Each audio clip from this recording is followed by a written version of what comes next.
ഞാൻ ശ്രീ കടകംപള്ളി സുരേന്ദ്രനോട് ചോദിക്കണ്ടേ, നമ്മൾ ഈ ദ്വാരപാലക വിഗ്രഹം എവിടെയാണ് വിറ്റിരിക്കുന്നത്, ആർക്കാണ് വിറ്റിരിക്കുന്നതെന്ന് അറിയാവുന്നവരോടല്ലേ ചോദിക്കാൻ പറ്റുള്ളൂ. ഞാനപ്പോ പറഞ്ഞു മന്ത്രി കടകംപള്ളി സുരേന്ദ്രൻ അന്നത്തെ ദേവസ്വം മന്ത്രിയാണ്, ഇത് ഏത് കോടീശ്വരനാണ് ഈ അയ്യപ്പന്റെ ദ്വാരപാലക വിഗ്രഹം വിറ്റിരിക്കുന്നതെന്ന് അങ്ങ് പറയണമെന്ന് പറയണ്ടേ? അറിയാവുന്നവരോടല്ലേ ചോദിക്കാൻ പറ്റുള്ളൂ. അദ്ദേഹത്തിനും നമ്മുടെ പത്മകുമാറിനും അവർക്കെല്ലാം അല്ലേ അറിയാവുന്നത്. ഇപ്പൊ വന്നല്ലോ, പ്രതികളായല്ലോ. അപ്പൊ അദ്ദേഹം എനിക്കെതിരായിട്ട് കേസ് കൊടുത്തു. ഏത് ഒരു നോട്ടീസ് അത് ഞാൻ നേരിട്ടോളാം. ഞാനൊരു വക്കീലാണ്, ഞാൻ നേരിട്ടോളാം, അത് കുഴപ്പമില്ല. പക്ഷെ അദ്ദേഹത്തിന്റെ ഒരു പ്രത്യേകത, പണ്ട് സ്വപ്ന സുരേഷ് അദ്ദേഹത്തിനെതിരായി ഒരു ആരോപണം ഉന്നയിച്ചു. ആരോപണം ഞാൻ പറയുമെന്ന് നിങ്ങൾ ആരും വിചാരിക്കണ്ട, ഞാൻ പറയില്ല.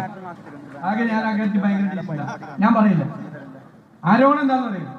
അപ്പൊ എല്ലാവരും ചോദിച്ചു, സിദ്ദിഖാണ് ചോദിച്ചു, നിങ്ങൾ അവർക്കെതിരായി ഡിഫമേഷന് കേസെടുക്കുമെന്ന് ചോദിച്ചു. ഒരിക്കലും ചെയ്യില്ല, ഒരു പാവം സ്ത്രീ അവരിങ്ങനെയൊക്കെ പറയുമെന്ന് ഓർത്ത് ഞാൻ അവർക്കെതിരായിട്ട് എടുക്കില്ല എന്ന് പറഞ്ഞു. ഞാൻ പാവമല്ലെന്ന് എനിക്കറിയാം, അതുകൊണ്ടാണ് എനിക്കെതിരെ ഡിഫമേഷൻ കൊടുത്തത്. സ്വപ്ന സുരേഷ് പാവമായതുകൊണ്ട് സ്വപ്ന സുരേഷിനെതിരെ കടകംപള്ളി സുരേന്ദ്രന് ഡിഫമേഷൻ നോട്ടീസ് ഇല്ല, എനിക്കെതിരെ ഉണ്ട്. നമുക്ക് നോക്കാം.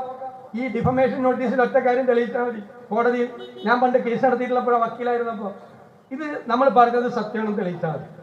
ഞാനിത് കോടതിയിലേക്കൊക്കെ വരുമ്പോഴേക്കും ഇത് സത്യമാണെന്ന് തെളിഞ്ഞോളൂ.